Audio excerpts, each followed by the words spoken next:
Hi, today's menu is chicken curry. Yes, this is originated from India and authentic flavors and taste is coming from India.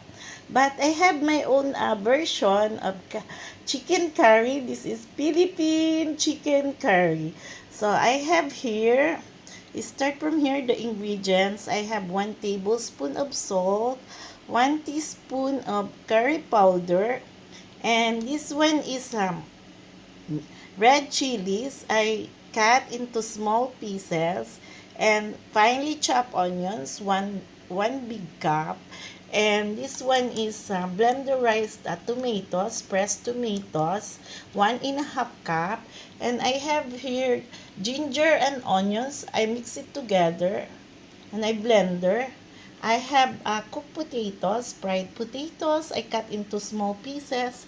And I have carrots here. I also fried and half cooked. So, let's go and start our cooking for today's menu, chicken curry. So, I will share to you how to make chicken curry. So, we need to heat 2 tablespoons of oil in a heavy button pan.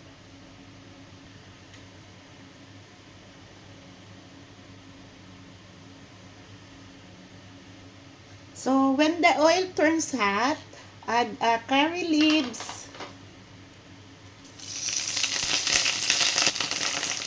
then add the cinnamon piece. Then next, you add 1 cup of very finely chopped onions. Add 1 chop of red chilies. So, the next procedure is we need to saute the onions until it become golden brown. So, we need to saute like this and wait till it become golden brown. So, to speed up, I added 1 tablespoon of olive oil, but this is optional. Okay?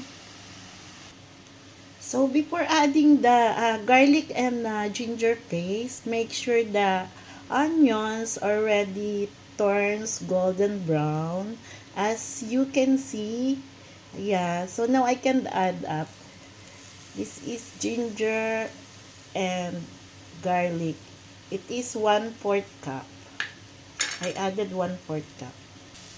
Then, saute. Saute and mix it well.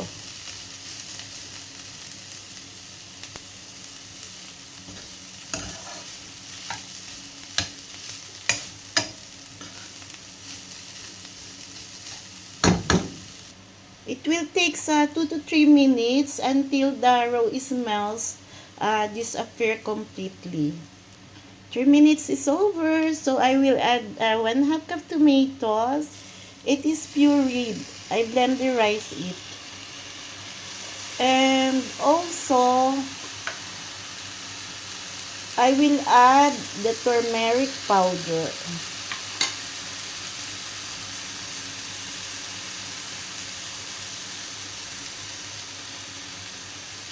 This is 1 teaspoon.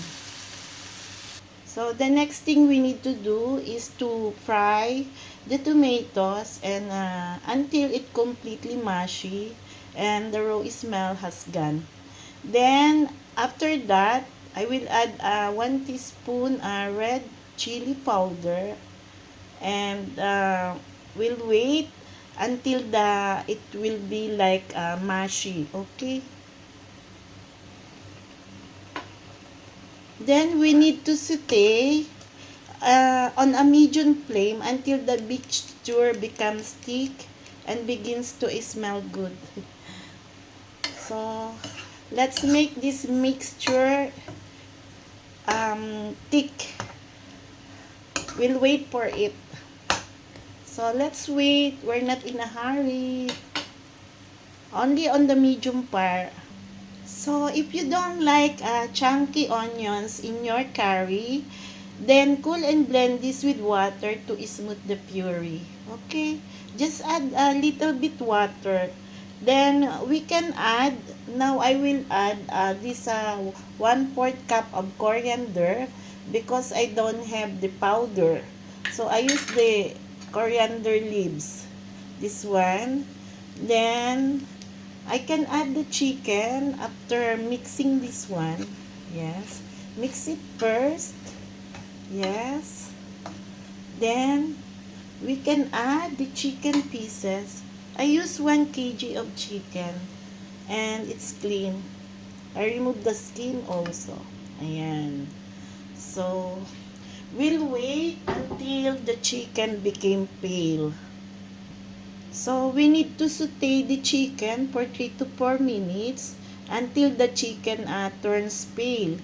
Then, we need to cover in a low flame for another 4 to 3 minutes so the chicken will absorb the real flavor of our chicken curry. You see how it looks? It's so yummy, right? You agree with me? So, for 3 to 4 minutes, we need to cover it in a medium fire.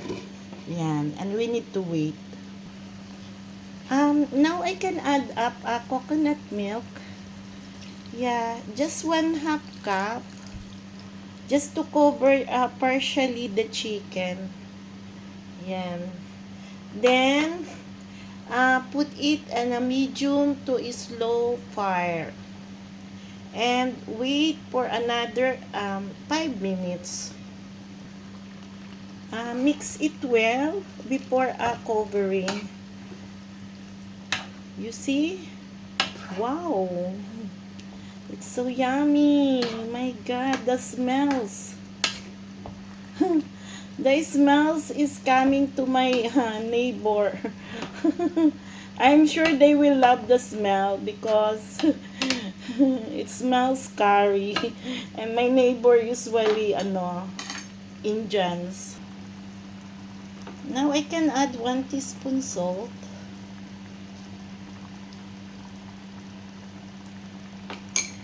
Then I will mix it well.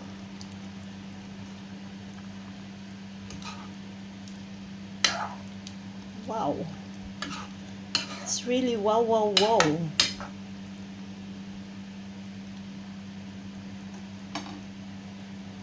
Then I will cover for another 5 minutes. Hey, you can add additional salt if it's needed, and the chicken must be fall off in the bone. So if you see the sauce of the chicken curry is thicker like this.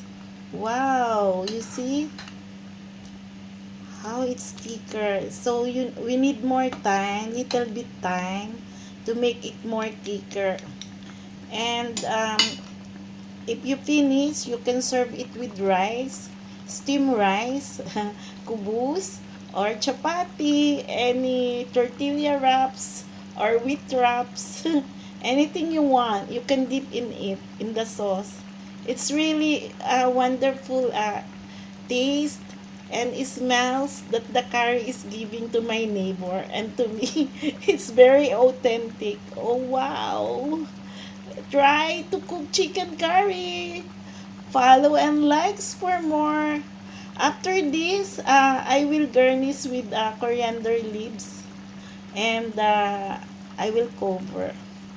I will wait for my son so he will wake up and I will serve this one.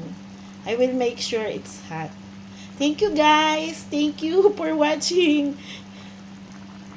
Hey guys, it's optional to add potatoes and carrots.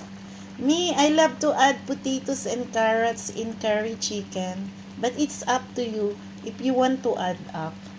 And yay, I will garnish with coriander. That's my chicken curry. My own version of chicken curry. So this is it.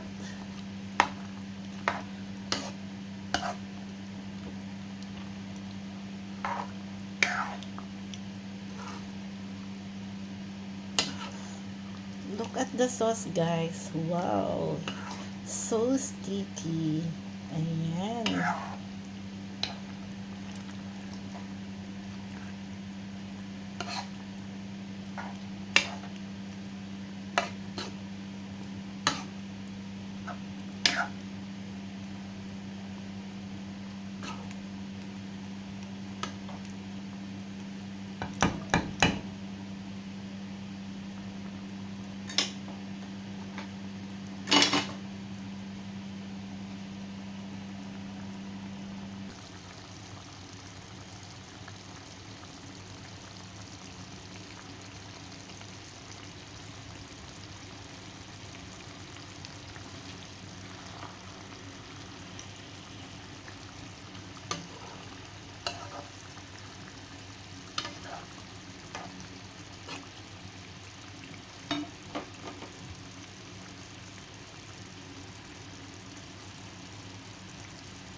this is it.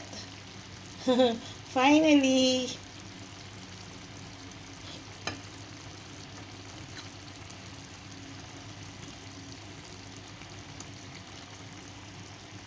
You see, the chicken bone is falling off from the meat.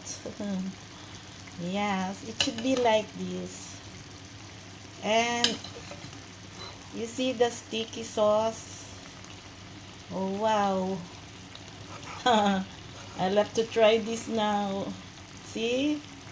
I can't wait.